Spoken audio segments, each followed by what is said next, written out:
In this video, I am going to talk about T cell receptor versus the antibody. अब इसको हम क्यों study कर रहे हैं, क्योंकि ये स्ट्रक्चरली और समहाउ फंक्शनली बहुत रिलेटेड है एक दूसरे से। टी सेल रिसेप्टर जो है वो हेल्पर टी सेल्स के ऊपर प्रेजेंट होता है और साइटोटॉक्सिक टी सेल्स मतलब CD4 सेल्स के ऊपर भी है, CD8 सेल्स के ऊपर भी है, ऑब्वियसली हमने पढ़ा। और टी सेल रिसेप्टर को हम कहते हैं ये CD3 प्रोटीन्स होती हैं। इनका नाम क्या है टी सेल रिसेप्टर का? CD3 proteins. इसको हम क्यों स्टडी कर रहे हैं? क्योंकि इनके बीच में कुछ सिमिलैरिटीज़ हैं जो बहुत इंपॉर्टेंट है स्टडी करना। सिमिलैरिटीज़ क्या हैं कि both bind to antigen. Antigen हमारी बॉडी में आया बाहर से, उसको या तो एंटीबॉडी भी है जो है वो एंटीजन के साथ बाइंड करती है। और हम शुरू से पढ़ते आ रहे हैं कि टी सेल रिसेप्टर भी जो है वो एंटीजन और मैक्रोफेज और एपीसी के थ्रू एंटीजन को एक्सेप्ट करता है उसको डिस्ट्रॉय करने के लिए। तो हमें सिमिलैरिटीज़ पढ़ने की ज़रूरत है। Both bind to antigen. Antigen binding site जो है वो होती है एंटीबॉडी में, मतलब एंटीजन के साथ जो बाइंड कर रहे हैं वो दोनों हैं। टी सेल रिसेप्टर भी करता है और एंटीबॉडी भी करती है। टी सेल एंटीबॉडी किस तरह कहाँ पे करती है? एंटीजन बाइंडिंग साइट पे। उसको हम कहते हैं फ्रैगमेंट एंटीजन बाइंडिंग, FAB। उस साइट को हम कहते हैं एंटीजन बाइंडिंग साइट। वहाँ पे जाके हमारा एंटीजन बाइंड करता है एंटीबॉडी के साथ।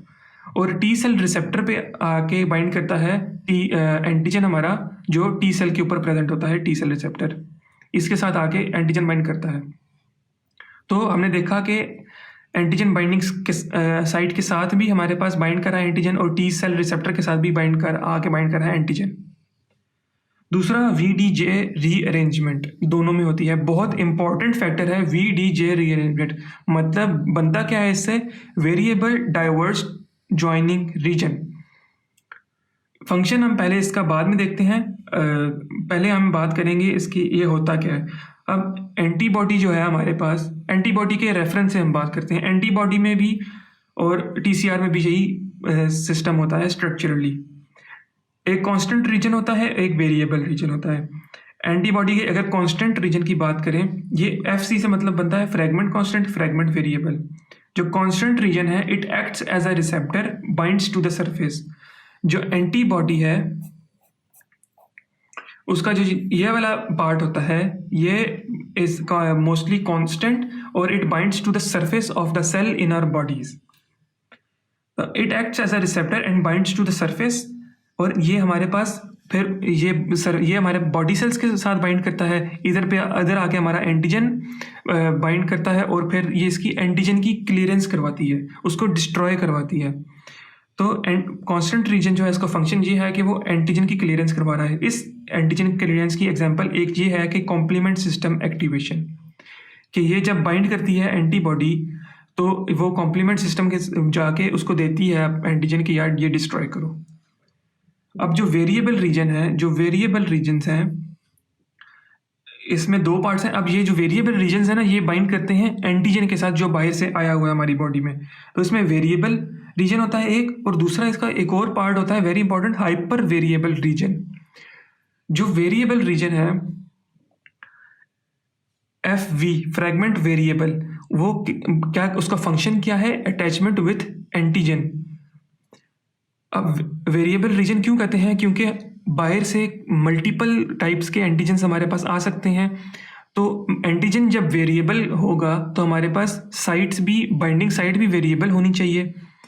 तो इस वेरिएबल बाइंडिंग साइट का फंक्शन ये है कि ये मुख्तलिफ तरह के एंटीजन को अपने साथ बाइंड करवाती है। लेकिन अब एंटीजन तो है, लेकिन एक एंटीजन की भी मुख्तलिफ तरह की स्ट्रेन्स होती हैं।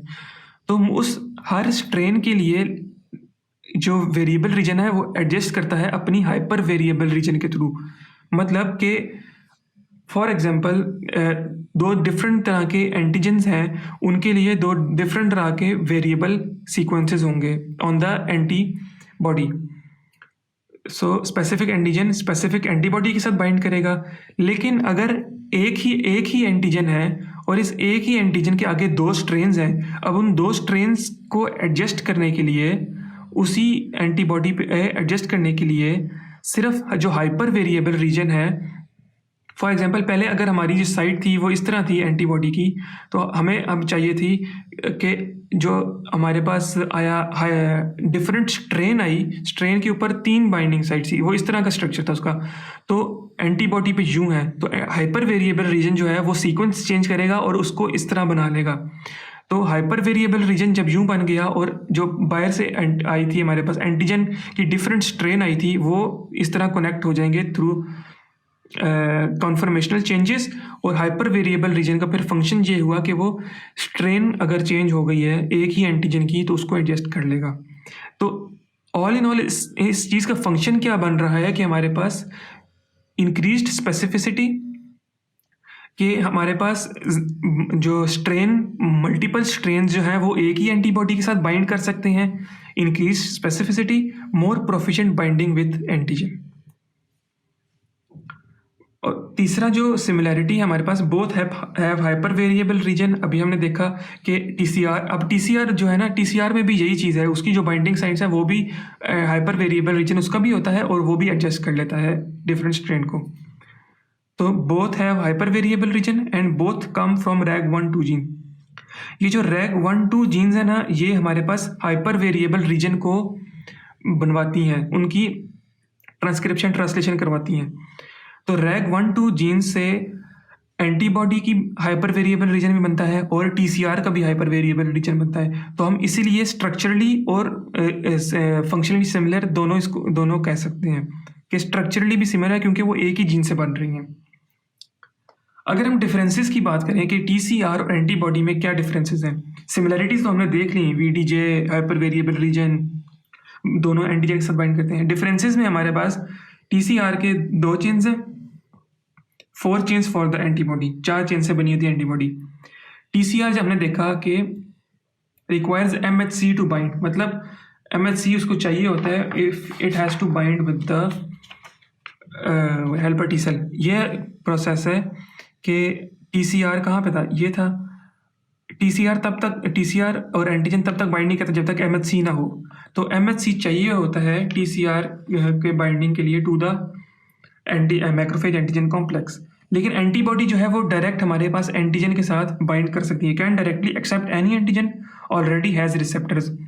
अच्छा, टीसीआर का साइज इतना स्मॉल होता है कि उसके ऊपर कोई रिसेप्टर टाइप कुछ भी नहीं प्रेजेंट हो सकता, वो खुद एक रिसेप्टर है। एंटीबॉडी के ऊपर, एंटीबॉडी का साइज बिग होता है, उसके ऊपर रिसेप्टर्स होते हैं और वो इट कैन अफोर्ड रिसेप्टर्स, और रिसेप्टर्स प्रेजेंट होने की वजह से ही वो एंटीजन्स को एक्सेप्ट करती है डायरेक्टली। और ये एक्सेप्ट नहीं कर सकता, डायरेक्टली नहीं करता, इनडायरेक्टली MHC के साथ अगर प्रेजेंस होगी तब वो बाइंड कर लेगा to the antigen macrophage complex. So that is it about the similarities between the TCR and antibody.